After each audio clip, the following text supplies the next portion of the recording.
Hold the truth in your heart. Keep your mouth silent. We are the ones who weave history with the reverberations of the great bell. One Piece, chapter 272.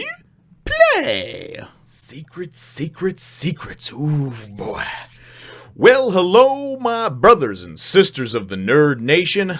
I, as always, am Jim, here to bring you another review on the awesome, the secretive, the kind of Indiana Jones-like, at this point anyway, tale of One Piece. Now, our last chapter, of course, saw us with Ohm and Zoro facing off, and it looking like Zoro using his 108-pound Phoenix move, looking like he took Ohm out, and that's where things left off. That is where we kind of pick up, but we wind up going first. Before we get back to that, we wind up going first back to Nico Robin, who we haven't seen in a few chapters, but she had obviously discovered the lost city of Shandora. So I thought it was very good. Obviously, the quote of what I read at the beginning there, while the intro was going, is what she winds up reading on the Poneglyphs, and she winds up, coming to the realization that it's amazing. The Poneglyph was actually brought here to be protected, and then or hidden away or what have you, because all of the books in the city were burned, and pretty much trying to erase its history, and we're assuming that is so it could obviously protect and hide this Poneglyph and whatever secrets it may hide. And she also winds up saying, she goes, it must have been brought here because of the fact that the only people that could read this are the ones that actually created them. So we kind of find out a little bit more about things, and then she goes and she winds up talking about, oh yeah, of course, the golden bell. It's supposed to be in the midst of the four altars, and she goes and looks, and there's no golden bell. But nearby, she winds up finding some tracks, it looks like, from a cart that had maybe dragged it or something like it off, So obviously the plot kind of thickens over there, but she remembers reading that, of course, in Nolan's journal about the bell, and she's assuming that maybe there's going to be more of the secret revealed. Maybe some of these writings are actually on the bell, near the bell. I don't really know, but it's certainly very cool and just very, very neat because I like these type of mysteries, you know what I mean? So when I was younger, I used to actually read these novels that, they were short novels, I guess, for younger kids, and they were the Hardy Boys. And it was all like mystery type stuff, almost like Scooby-Doo type stuff, but it was rooted much more in like reality as opposed to, some of the goofy stuff that would come from Scooby-Doo with the different ghouls and ghosts and everything. But really, really cool, intricately woven mysteries. And I always just loved kind of, as things get uncovered and a little more of the puzzle, the picture becomes evident. So very, very cool stuff. So all of a sudden then Enel just appears, and he's like, oh, I see you found this, Shandora and this and that, So he goes on and on to go and talk about, because he's just like very casual about everything. He knows he's more powerful than everybody else, so he just kind of shows up and starts chatting with Robin, right? And he's, he goes and says that you must obviously be a very talented archaeologist from the Blue Sea, and it's much easier to find these runes when you can actually read, the runes, right, and the hieroglyphs and everything else. Because he goes and he even says, I found this a few months after I took over. My predecessors didn't even know about it. So this is something that he just came upon and nobody knew about it. But he goes, if you're here for the gold, you're a few years too late. So we can assume that he's talking about the shiny gold that really suits him and blah, blah, blah, And it's kind of funny because, again, you see him and he's not really like a pompous ass, but he's really just one of those overconfident fellows because, he knows that he is more powerful, at least than anybody he's encountered. At least that's what I gather from just kind of his attitude. It's just a very can-do, confident attitude. There's a difference between cockiness and confidence, and you have to kind of walk that fine line because, somebody that's being cocky is just like, I'm the best at this, I'm the best at that. He knows that he's probably the best or the strongest in many different aspects, and there is times that he kind of seems a little cocky with some and brazen with some of the things he says, but for the most part, a lot of what it is that he sets this stuff up, he has confidence in what he's doing, and at least that's what my take is from. I still don't like the guy. I think he's a piece of garbage, but that's good though. That's attesting to it being a good villain that you kind of love to hate. So definitely very cool stuff with that. They get talking a little bit, a little bit more in depth about things, and really there's not a whole lot that goes on there, but it's kind of cool to just see this conversation between the two, and it doesn't seem to have any any reason or intention to hurt her. And then he goes and he starts talking about how the game's going to be over very soon and this and that and blah, blah, blah. And, and again, it's just a game to him. So then all of a sudden he goes and he's like, oh, wait, hold on a second, I'll be back or whatever, or something like that. I feel somebody creeping in on the edge of the island or something to that effect, you know what I mean? That he says something like there's a worm, whatever. Anyway, then it winds up going and taking us to where Conus and Pagaya and the little fox Sue are, have the Going Merry docked and have been, playing their music and waiting and what have you. And all of a sudden Sue starts kind of freaking out. And it's, Sue, and they're like, what is it? What is it? What do you see, boy? Is Timmy caught in a well? Sue, And, so anyway, Conus and, Pagaya first winds up going on shore, jumping off the boat over there, and he sees this wounded, decimated individual, and finds out, in fact, that he's, starts talking to him, and the guy's just battered and beaten and half dead, and we find out that he's one of, what we assume one of Gonfal's, former people that was obviously captured and made to do whatever for the last 6 years, imprisoned and this and that. And that's what the guy says, he's, oh, no, this and that.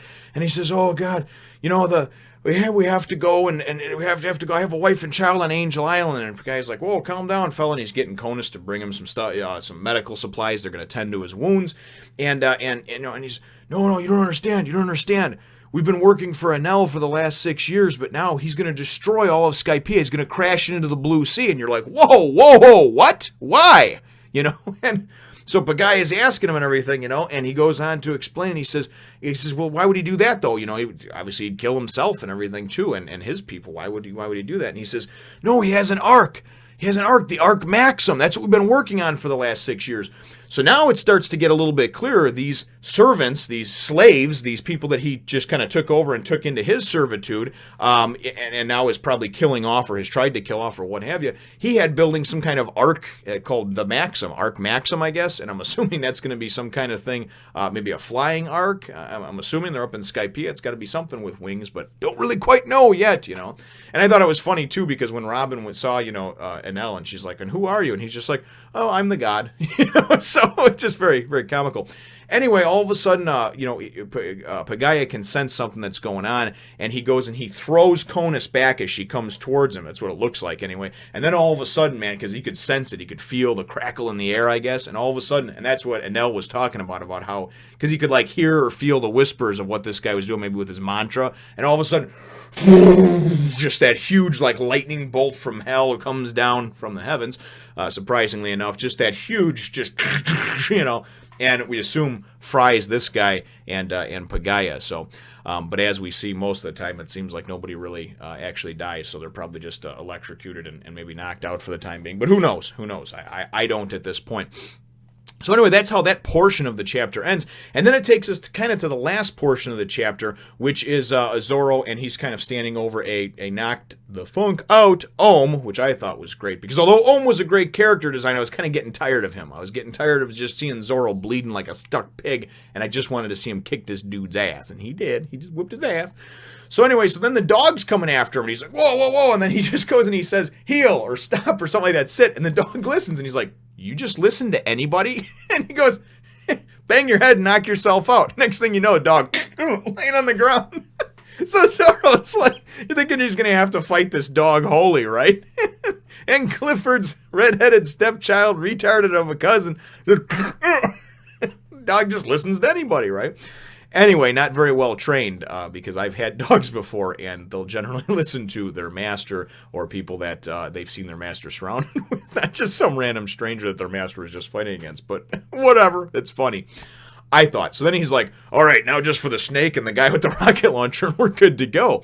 And then all of a sudden you go and you see this, and it says, I think it's a Sengo Smash, Yeah, I think that's what it is. It's a big double page explosive spread over here. God, I should have had the page out. What the hell's wrong with me? Yeah, there we go. Sango or Sengo. Yes, yeah, probably Sango Smash because it doesn't make the long A sounds. I'm learning slowly but surely about the Japanese stuff. But anyway, the point is that what he's doing is, if you remember, there's obviously Upper Yard, and then there's that giant jack that goes up, and they're actually fighting on this cloud and portion of ruins that's kind of like halfway up this giant jack. We're assuming a few 100 feet up, I don't know, quarter mile, half mile, whatever. They're up there, and that's where they're all fighting in this white cloud, the iron cage thing, right? Well, Enel was like, well, the game's coming close to an end over here. And so, because Robin's like, whoa, what are you doing? And she looks at Enel, and Enel's got his arm up, and he's just freaking like, just like some kind of superhero, Well, he's going and using his power to go and take down the giant jack, or at least to take down that portion of up here. And he's like, I'm having your friends join us. He's just bringing everybody together for the final thing. And that's actually what I think he says. Because she goes and she asks, she's like, what? What the hell? What have you done? He's like, oh, geez, he has Logia powers. And then he goes and he's just like, I invited them. Your friends. I brought them down to Shandora. So the ground's caving in. Everything's going. It is not cool. And then at the end, he's just like, let's move on to the finale. So again, this guy is, like I said, it would be very narrow-minded for me to call him a pompous ass, because he's not. He has a lot of confidence about him and what he's doing, and it really, really kind of shows and shines, and it makes you just kind of just want to grab him and choke him, or maybe just go slap the shit out of him. Anyway, my chapter question for you is, though, again, thoughts on the Poneglyph, thoughts on the the missing bell, and just kind of that whole mysterious, I guess that mystery that's kind of unraveling itself slowly, without, too many spoilerific hints. Maybe you could put some thoughts that you might have in the comments down below about, obviously, the discovery that we found out in this chapter. And then as well, too, I mean, we can kind of tack on and piggyback onto that question, what are your thoughts on this whole, so this arc Maxim that he has? So apparently he's planning on crashing Skypiea into the Blue Sea, killing everybody that's there except for whoever he chooses to go on this arc. I'm assuming, he's the god Enel, like some kind of, thinks he's a prophet like Noah or something. And he's bringing maybe some of his people with. Where the hell is the arc going, So, all those questions, I'm sure will be answered soon enough, but feel free to comment and, and answer whatever you can or you'd like to in the comments down below. Well, feel free to then hit the thumbs up, the like button if you should think that I deserve it. And subscribe if you haven't done so already. We will look forward to catching all of you in the next one, nation. If you like cowboy hats, handy women, or monocles, go on over to my Facebook and Instagram page to take a look.